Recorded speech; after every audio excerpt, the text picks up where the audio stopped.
Jésus-Christ. Amen. Amen. On acclame un peu pour Dieu.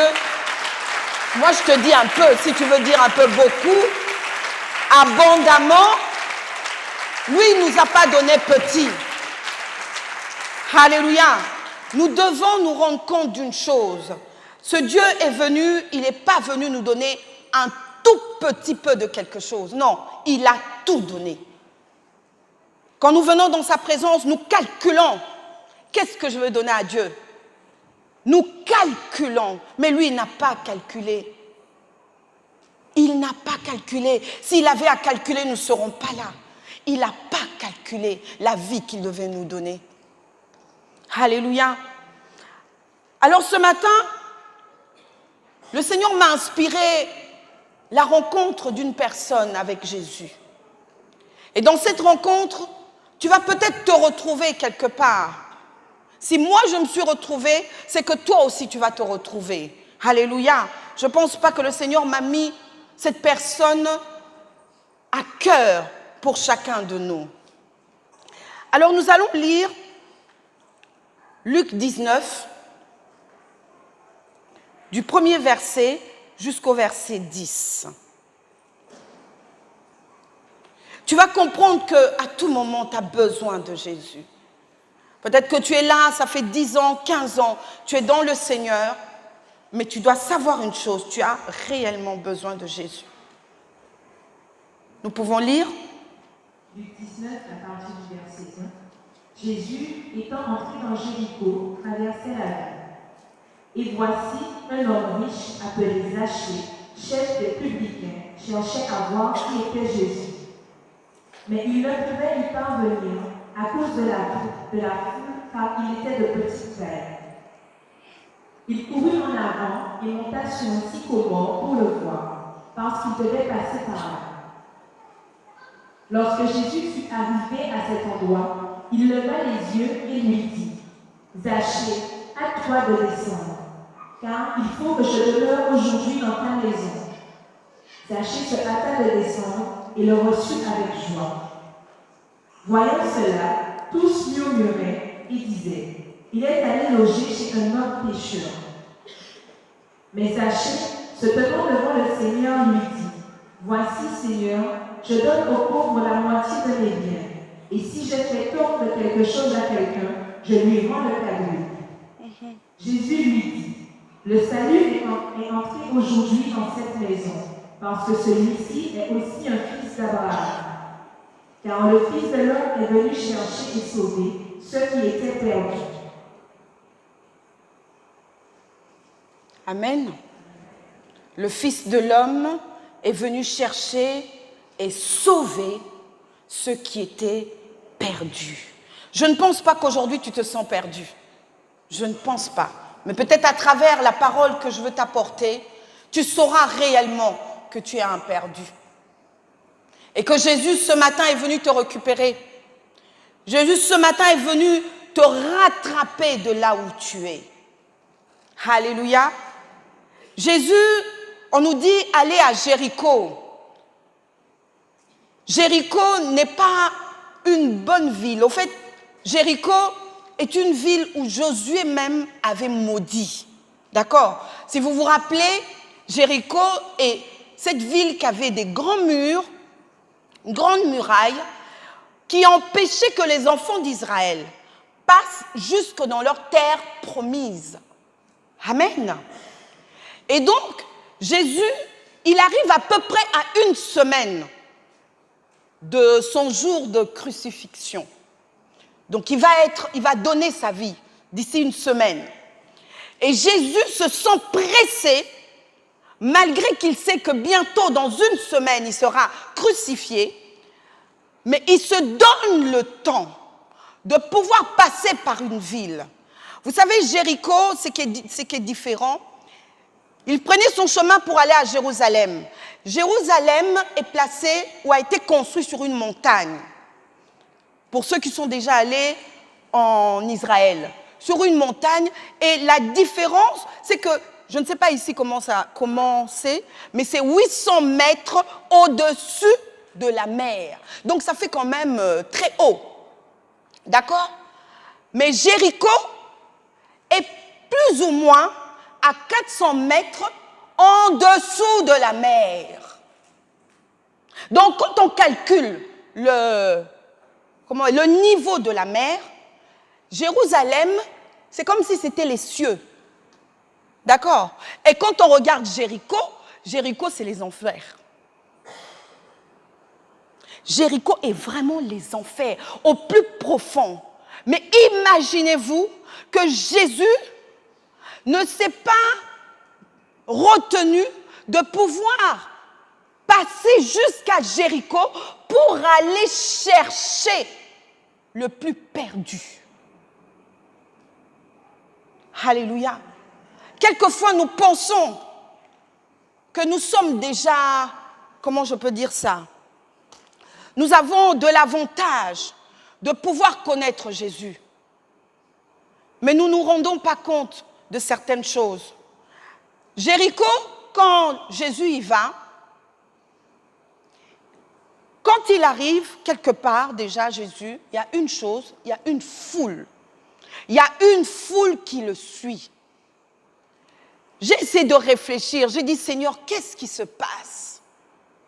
Aujourd'hui, nous allons voir dans les églises une foule, soi-disant, qui suivent Jésus. Mes amis, arrêtons cela. Je vous dis, arrêtons cela. Nous ressemblons à cette foule. Quand nous entendons que Jésus est quelque part, nous voulons aller voir qu'est-ce qu'il va faire. Est-ce qu'il va guérir quelqu'un aujourd'hui? Est-ce qu'il va ressusciter un mort? Est-ce qu'il va... Notre vie est devenue simplement à la poursuite de là où Jésus est. Nous ne cherchons pas une rencontre, mais nous cherchons simplement à voir qu'est-ce que Jésus va faire tel endroit. Nous devenons une foule. Jésus n'a pas besoin d'une foule. Mes amis, il faut que tu sortes de la foule. Il faut que tu sortes de la foule. Jésus ne va pas te visiter dans la foule. Jésus va te visiter personnellement. Alors c'est là où on nous parle d'un homme, Zachée. Peut-être que dans la Bible, tu as dû le lire. Mais Zachée avait une particularité. Déjà, il était riche. Mais riche comment? Riche en pillant les autres. Il était bien considéré dans son monde. Mais les gens de son pays ne l'aimaient pas. Il n'était pas aimé du tout. Donc je suppose si lui n'était pas aimé, je vois mal qu'on aime sa femme, aussi qu'on aime ses enfants. Donc ils étaient mis à l'écart. Et il avait encore autre chose, il était petit de taille. Tout petit de taille. Vous savez, quelquefois nous avons l'impression que nous sommes grands devant Dieu. Nous avons vraiment l'impression que nous sommes grands. Parce que simplement nous pouvons prêcher la parole de Dieu. Ça c'est nous-mêmes, hein? Ça c'est nous, c'est pas vous. Parce que nous pouvons prêcher la parole de Dieu, nous nous sentons plus grands que vous. Pas du tout. Pas du tout. Je me prêche à moi-même. Amen. Je ne veux pas dire un exemple de toi, tu vas dire que j'ai entendu. Moi, j'entends rien, j'entends que c'est que Dieu me dit. Amen. Donc, lui, il était petit de taille. Mais il avait une chose particulièrement, il voulait voir Jésus. Comme toi, tu veux voir Jésus. Il voulait voir Jésus. Il, pas simplement voir, on nous dit, il cherchait à voir Jésus. Il s'est dit, mais attends, cet homme-là, on crie que cet homme va venir, cet homme va faire telle chose, cet homme fait ceci. J'ai entendu dire, un jour, quand il était passé ici à Jéricho, il avait guéri un aveugle. Et maintenant, voilà, il passe. Bon, il faut quand même que je vois à quoi ressemble ce Jésus. Comment ce Jésus peut être aussi célèbre dans son désir de pouvoir voir ce Jésus. Qu'est-ce qu'il a fait? Il a couru, il a vu que tellement qu'il n'arrivait pas à passer petit de taille. Vous savez, quand vous êtes petit de taille comme moi, S'il y a des grands devant vous, c'est très difficile de pouvoir passer. Alors tout le monde te pousse en te disant « mais non, c'est pas ta place, non, quitte-la ». Mais voilà, on te bouscule de partout. Mais cet homme n'a pas regardé à toutes ces choses, ces obstacles qui pouvaient être devant lui, qui pouvaient l'empêcher de pouvoir arriver là où est Jésus. Déjà, il ne savait même pas quelle tête avait Jésus, parce qu'il ne l'avait pas vu encore. Et on nous dit une chose, que cet homme a vu un sycomore et il a couru, il est monté sur le sycomore et il s'est placé là. Comme ça, au moins, comme le sycomore était tout touffu, donc personne ne pouvait voir qu'il était là. Et lui, il était capable de voir Jésus quand Jésus va passer, parce que c'était le chemin. Jésus allait passer sur ce chemin-là. Aujourd'hui, je voudrais vraiment parler à une personne. Quand Jésus est quelque part, quand Jésus vient, il fait son chemin, il veut rencontrer une personne. Cet homme, Zachée, a manifesté simplement le désir de voir Jésus. Mais on nous fait voir que son désir de voir Jésus était beaucoup plus. Parce qu'il s'est battu comme jamais pour trouver une solution et arriver jusqu'à rencontrer Jésus. Aujourd'hui, je ne sais pas comment tu fais pour rester dans ta situation. Parce que c'est Jésus-là, il est prêt pour faire de toi ce qu'il veut. Il est prêt à résoudre ta situation. Il est prêt à te sortir de cette situation. Mais c'est parce que tu ne manifestes pas le désir. Nous sommes arrivés à un temps où nous sommes habitués avec Jésus. Nous sommes tellement habitués. Quel que soit le problème, la difficulté qu'on a, nous ne recherchons pas que réellement la rencontre avec Jésus. Cet homme est monté sur un sycomore. Vous savez, le sycomore, c'est un des arbres. Moi, j'aime bien cet arbre. Mais les Juifs n'aimaient pas beaucoup cet arbre. Ça ressemble à un palmier, mais ses feuilles poussent, enfin, ses branches poussent en horizontale. D'accord? Et comme ça pousse en horizontale, quand c'est touffu, on peut se mettre sous l'abri d'un sycomore, parce que ça te rafraîchit, d'accord? Et lui, il est monté dessus. Et pourquoi je dis que le sycomore, les Juifs n'aimaient pas le sycomore? Parce qu'en fait, comme c'était un arbre qui était d'origine égyptienne, c'était comme si c'était le péché même. C'était cette vie d'avant, cette vie que je ne voudrais pas revenir. Parce que quand nous étions encore en Égypte, quand nous étions encore dans le monde, vous comprenez? Alors eux, le sycomore représentait un peu cela.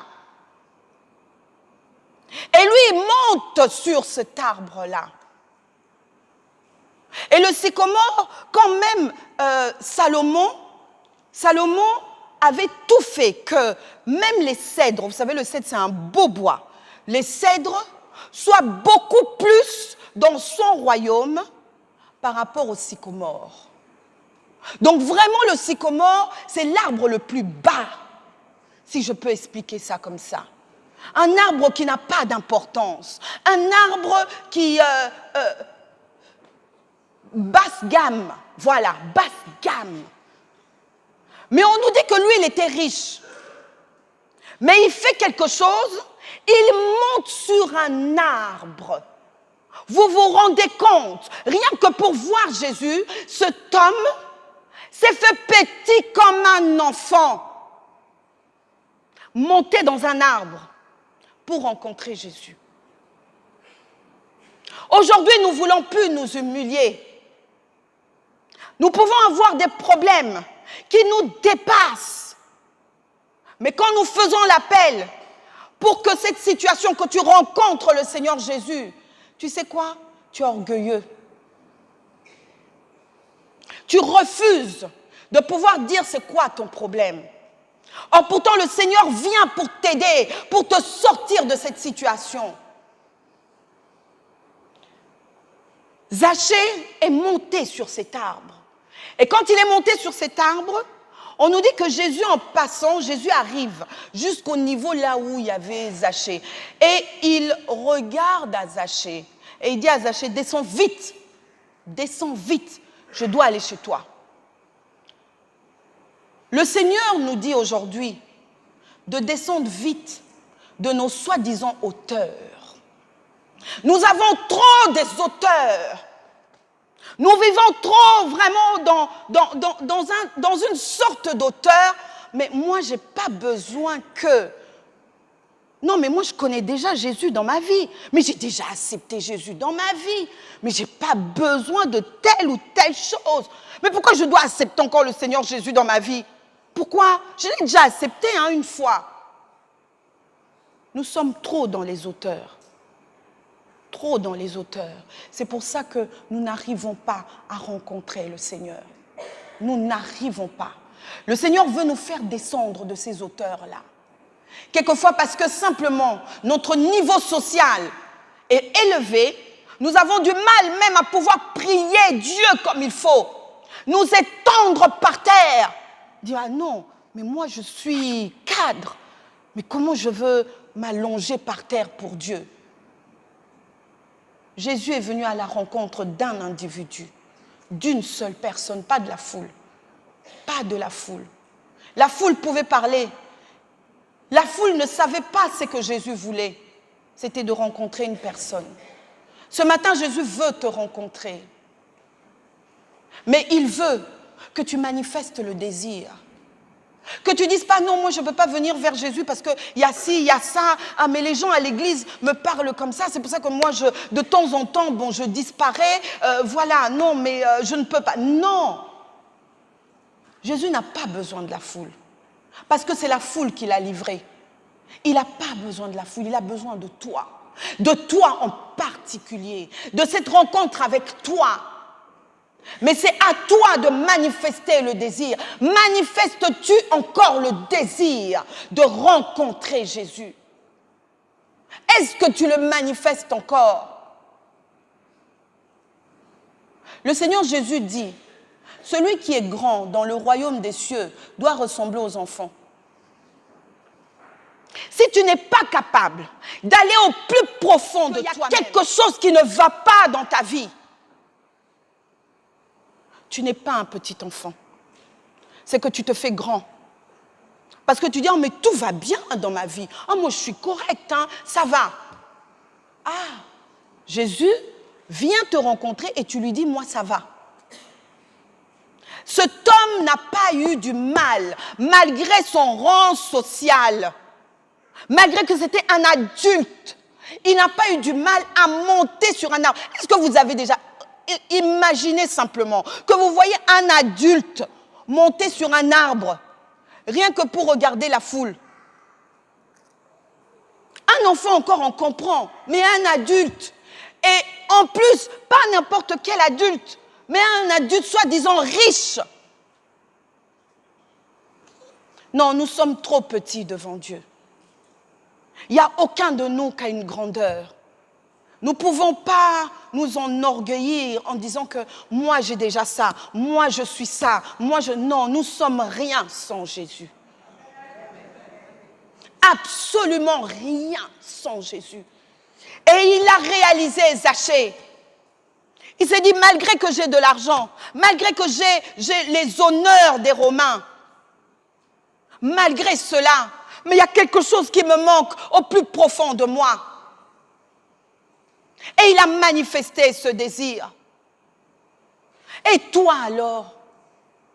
Et toi alors? Nous nous laissons tellement dans nos auteurs. Et ces auteurs-là vont nous tuer. Nous n'arrivons même pas à pouvoir élever nos voix vers Dieu. Parce que soi-disant nous sommes. Qui nous sommes? Nous ne sommes rien, mes amis. Nous sommes rien.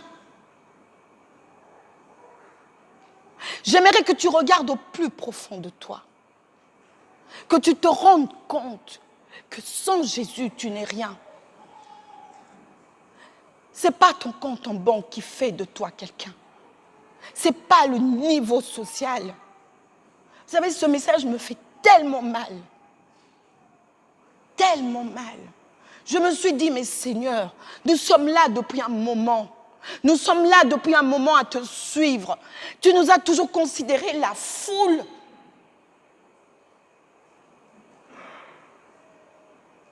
Parce que quand nous venons, nous ne voulons rien lâcher.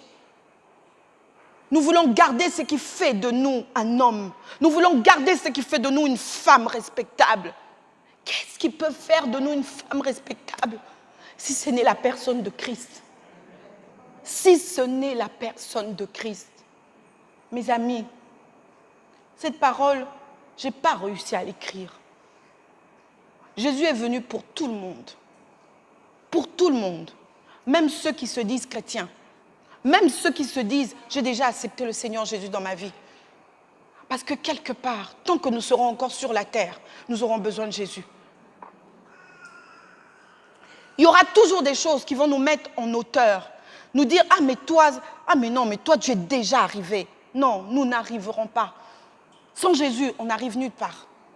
On n'arrive nulle part. Nulle part.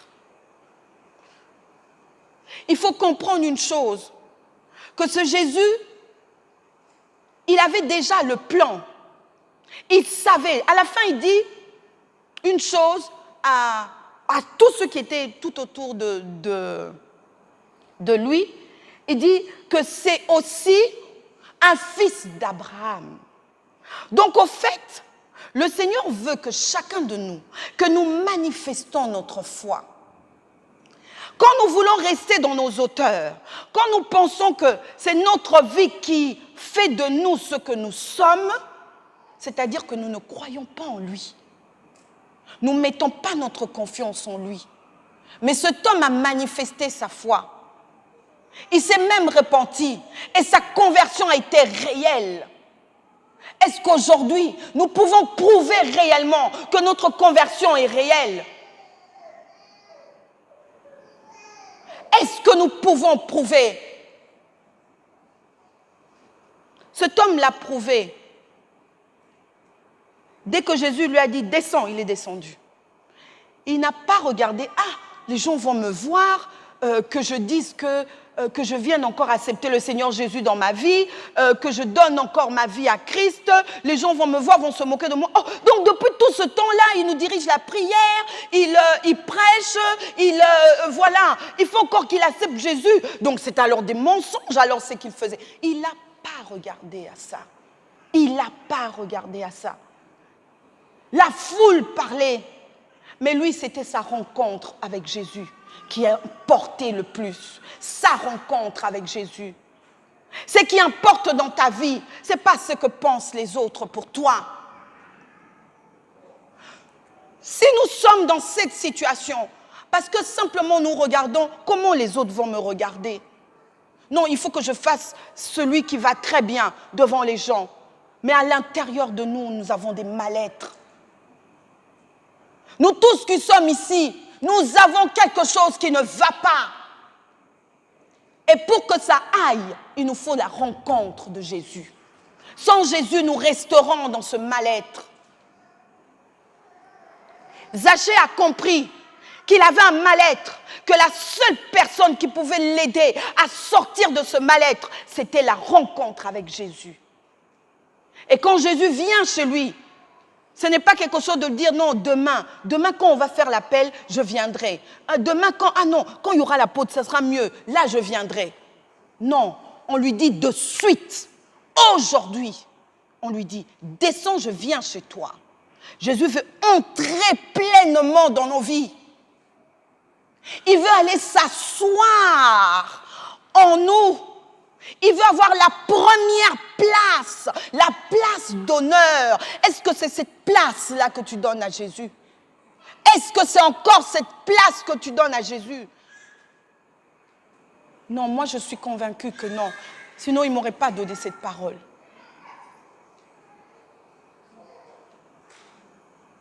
Non, nous ne donnons plus la première place. Nous donnons la première place à notre service. Nous donnons la première place à notre famille. nous donnons la première place à notre travail, nous donnons la première place, qu'importe, mais nous ne donnons pas la première place à Jésus. Parce que si réellement nous donnons la première place à Jésus, nous serons convertis. Convertis total. Et notre approche de Dieu sera différente. Très différente. Vous savez, si Jésus vient là, paf. Bon, je ne dis pas qu'il vient et qu'il descend, non. S'il vient, il te dit, je viens chez toi. Tu vas calculer. Tu vas laisser un peu la maison en désordre. Oui, parce que le dimanche matin, on court, hein. C'est pas facile, on se réveille depuis 5 heures, le temps de faire ci, le temps, on laisse, la cuisine n'est pas très bien nettoyée, bon, le salon, tu as essayé ce vêtement, c'est pas le bon, tu laisses, tu prends l'autre, tu répasses celui-là, ça brûle, voilà, bon, c'est pas ce qui m'est arrivé, hein. Bon, j'imagine que c'est un peu ça le dimanche, il y a un petit désordre dans les maisons, parce qu'on doit aller très très vite, d'accord? Mais imagine-toi que Jésus vient, il dit, je viens chez toi. Tu vas essayer d'arranger. Je peux partir 5 minutes avant toi. Comme ça, tu pars arranger d'abord. De manière que vous vous rendez compte. Il n'a même pas regardé à ça. Jésus lui a dit, on y va. Ils sont partis. Quel que soit le désordre qu'il y avait chez lui, il a accueilli Jésus dans cette condition. Alléluia. Nous avons des choses qui ne vont pas en nous. Reconnaissons-le. Nous avons plein de choses. Jésus veut simplement que nous le laissons la place tel que nous sommes, quel que soit le péché, quelle que soit la situation, quel que soit le problème. Il veut partager cela avec nous. Ne pense pas que toi-même, tu vas t'arranger et puis après, tu vas être propre pour Dieu. Non, c'est lui qui te rendra propre. Alléluia. Il n'y a que lui. Donc, Zachée là, c'est peut-être tel quel. Mais imaginez-vous, Jésus ne vient jamais seul. Jésus vient toujours avec du monde. D'accord? Les 12, bon, c'est pas aussi les femmes, et puis voilà. Il faut compter à peu près une vingtaine, minimum une vingtaine de personnes. Même s'il était riche, mais il y a quand même une organisation. Il y a quand même, on doit quand même réfléchir. Mais cet homme a tout donné. Donc le repas, peut-être que lui, il devait manger. Donc il fallait qu'on puisse préparer le triple ou peut-être même le centuple pour pouvoir nourrir Jésus et ses disciples. Aujourd'hui, notre rencontre est faussée. Parce que même quand nous disons que Jésus est dans nos vies, nous sommes incapables de partager avec lui notre portefeuille. Ah non, incapable. Incapable. Ce n'est pas la peine qu'on se fasse... descends un peu de tes hauteurs. Tu descends, on descend un peu de sycomore. Nous sommes incapables. Que ce soit toi, que ce soit moi. Nous sommes incapables. Mais cet homme a montré réellement que cet argent-là, en plus c'est un argent, on va dire sale, d'accord? Sale. Mais Jésus n'a même pas eu du mal à manger de cet argent sale. Il ne l'a pas jugé. Jésus ne juge pas. Il n'est pas venu ici pour pouvoir vous juger en vous disant que non, là vous vous comportez mal, là vous faites ceci, là. Non. Il veut simplement vous dire, ouvrez-lui la porte. Ouvrez-lui la porte. Vous avez besoin de lui. Ne faites pas le grand. Ça ne sert à rien. Parce que vous faites le grand, lui, il va vous faire descendre.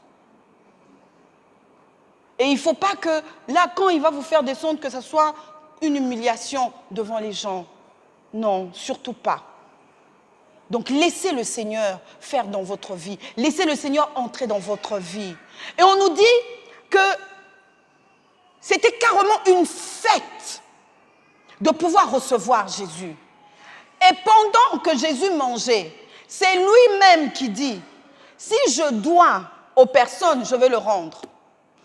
Il commence à faire la présence simple. Jésus ne parle pas. Jésus n'a pas parlé. Jésus n'a pas fait une prédication comme moi, je vais te faire une prédication. Non. Mais simplement, la présence de Jésus à côté commence à revoir des choses dans sa vie Qui lui a dit? Personne. C'est lui-même qui commence à dire, oui, mais au fait, comme j'avais pris un peu plus, je veux rendre à toutes les personnes. Et puis, bon, je pense aussi à l'aumône, ceux qui souffrent. Bon, je veux aussi leur donner. Mais cet homme qui était dans les hauteurs, cet homme qui se pensait grand, est descendu. Descendu. Il est tellement descendu qu'il a eu même le cœur de Jésus, un cœur miséricordieux, un cœur compatissant. Mes amis, nous souffrons. Ne cachons pas la face. Vous savez, nos habits cachent beaucoup la face. Nos voitures cachent beaucoup la face. Nos maisons cachent beaucoup la face. Nos soi-disant, on va dire, niveau social cachent beaucoup. Derrière toutes ces choses, il y a beaucoup de souffrance. Il y en a beaucoup. Si tu viens ici, sûrement tu sais quelque chose. Ne me dis pas que tu viens, toi, tout va bien pour toi. Non. Même nous, il y a des choses qui ne vont pas. Il n'y a que la rencontre de Jésus dans notre vie qui va changer, transformer nos vies. Il faut que tu te laisses transformer. Il faut. Je sais que la plupart de nous avons accepté le Seigneur peut-être il y a 20 ans, il y a 30 ans, il y a 40 ans. Mais nous nous sommes retrouvés dans la foule. Nous ne nous attendons plus à Dieu. Nous ne nous attendons plus à Dieu. Or, pourtant, le Seigneur Jésus est venu au plus bas. Même ce qui te fait souffrir que tu ne peux pas dire à une personne. Le Seigneur Jésus veut entrer à l'intérieur pour aller te laver, te purifier. Mais nous n'osons pas le confier à Dieu. Nous n'osons pas. Nous voulons garder cela comme si cela nous fait plaisir. Mais cet homme, il était le mal-aimé de la ville. Tout Jéricho ne l'aimait pas. Le plus mauvais. Mais imaginez-vous, le plus mauvais. Mais Jésus a quitté le ciel pour venir, rien que pour rentrer dans la maison de Zachée. Alors tu ne vas pas me dire que tu es le plus mauvais. Tu ne vas pas me dire que tu es comme Zachée. Non, tu n'es pas comme Zachée. Je ne pense pas que tu escroques les gens. Je ne pense pas que tu es là à voler les gens de partout. Même, bon, le vol, ça a beaucoup de... Maintenant, ça se fait autrement. On ne vole pas toujours de l'argent, hein, on vole plein de choses. Amen. Notre Dieu s'attend à une rencontre personnelle. Ce matin, je n'avais pas beaucoup à dire. Parce que je me suis dit, nous avons tellement entendu, plein de paroles, nous avons à beaucoup méditer. Et le Seigneur simplement m'a dit, Gina, vous êtes dans la foule. Dans la foule. Personne ne s'attend à moi. Personne. Et ça m'a attristée. Je me suis dit, mais Seigneur, mais pourquoi tu dis ça? Et parce qu'il n'y a pas de vraie conversion. Les gens, ils viennent simplement pour recevoir quelque chose, me voir si je veux faire un miracle, si je veux faire marcher un paralytique. Mais ensuite, qu'est-ce qu'ils cherchent d'autre? Rien d'autre. Or, moi, je suis venue pour leurs propres problèmes. Et ils ne veulent pas m'en parler. Et devant les gens, ils se disent qu'ils vont bien. Mais moi, je sais qu'ils vont mal. Le Seigneur sait que tu vas mal. Arrête de faire semblant. Il sait que tu vas mal. Il le sait. Il le sait vraiment. Alors pour cela, je voudrais vraiment, pour ceux qui sont sincères, qui savent qu'ils ont un mal-être, et qui veulent être changés. Vous savez, cet arbre sycomore, ça a beaucoup de vertus. Et dans des vertus que cet arbre a, au fait, c'est un arbre, quand tu le coupes, il repousse très vite, mais très vite. Au fait, c'est un arbre qui se régénère vite. Au fait, ce n'était pas en vain que Zachée a choisi cet arbre. Ça peut être aussi cet arbre qui est la personne de Christ. Il est le seul à pouvoir nous porter. Il est le seul à pouvoir nous régénérer, nous faire devenir enfants. C'est-à-dire que même si nous montons sur lui, nous pensons que nous sommes quelqu'un en Jésus, mais lui, il est capable de nous faire descendre pour nous dire non, tu n'es personne, c'est moi qui suis. C'est Jésus qui est. Et il est capable de nous régénérer. Il est capable. Arrête de tourner ton regard gauche-droite. Ne fouille pas le problème qui est en toi. Ne fouille pas le problème qui est en toi. Tu as réellement un problème, mes amis. Tu as réellement un problème. Parce que si nous n'avions pas de problème, cette salle serait petite. Elle serait petite.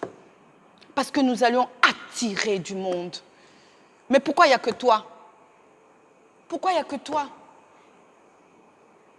Vous comprenez qu'on a du travail à faire.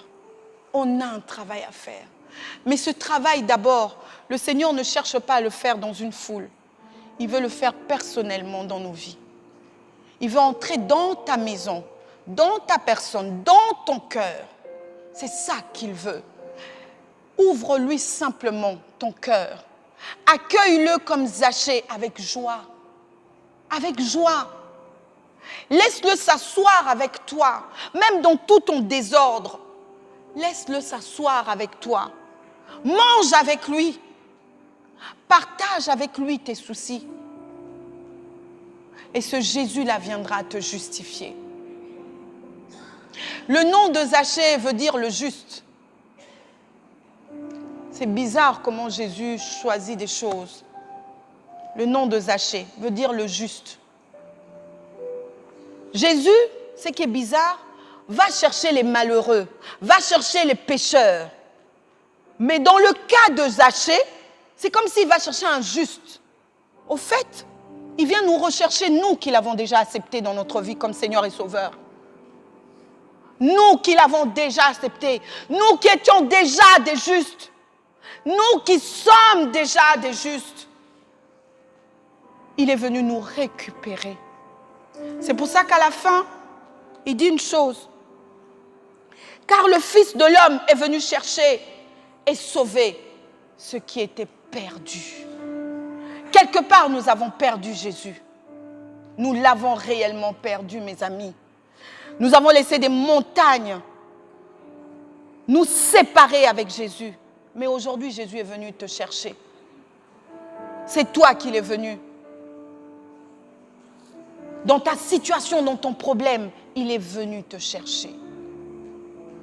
J'aimerais que celui qui sent réellement dans son cœur que Jésus est venu le rencontrer ce matin puisse se lever. Moi, j'ai déjà fait ça chez moi, toute seule, à 5 heures du matin. J'ai dit à mon Dieu, c'est vrai, je suis juste, mais j'ai besoin de toi. J'ai encore plus besoin de toi. J'ai besoin que tu rentres dans mon cœur. J'ai besoin que tu partages, que tu t'assoies. Vous savez, Apocalypse dit une chose. Ça, je l'ai quand même écrit quelque part. 3 au verset 20. Vous connaissez cette parole. 3 au verset 20. Qui nous dit, « Voici, je me tiens à la porte et je frappe. Si quelqu'un entend ma voix et ouvre la porte, j'entrerai chez lui. Je souperai avec lui et lui avec moi. » Arrêtons de souper seuls. Arrêtons. Arrêtons de refuser que Jésus entre dans nos vies. Il a été suscité pour nous sauver. Descendons simplement de nos auteurs. Ce n'est pas nos auteurs qui vont faire de nous des hommes et des femmes. N'ayons pas honte de ce que les gens peuvent dire de nous. mais plutôt faisons confiance à ce que Jésus dit pour nous. Quoi que les gens peuvent dire, ils ne vont pas annuler ce que Jésus a dit dans ta vie. Personne n'a empêché Jésus d'entrer dans la maison de Zachée. Personne. Personne n'empêchera Jésus d'entrer dans ta vie. Il n'y a que toi-même. Il n'y a que toi-même. Les gens peuvent se lever, les gens peuvent parler, les gens peuvent te critiquer, les gens peuvent dire quoi qu'ils veulent. Mais c'est toi qui as la clé de ta porte.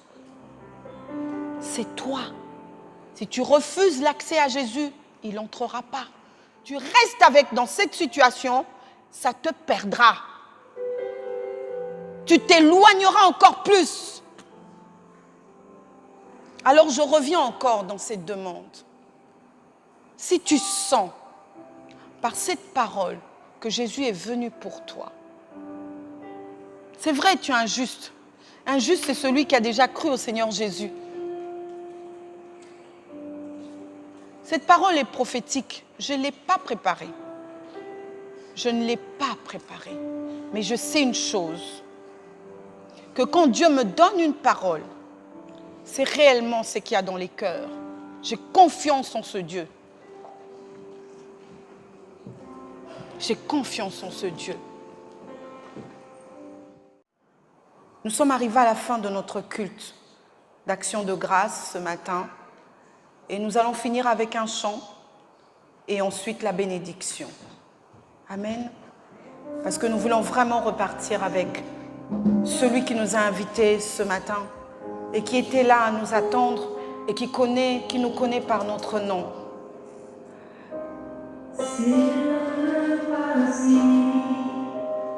J'ai besoin de toi. Je veux te toucher par toi. Seigneur, me voici. Seigneur, me voici. J'ai besoin de toi. Je veux te toucher par toi.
Vers notre Dieu, que l'Éternel te bénisse et qu'il te garde, que l'Éternel fasse luire sa face sur toi et qu'il t'accorde sa grâce, que l'Éternel tourne sa face vers toi et qu'il te donne la paix. Sois béni dans le nom précieux de notre Seigneur Jésus et passe une excellente semaine au nom de notre Seigneur Jésus.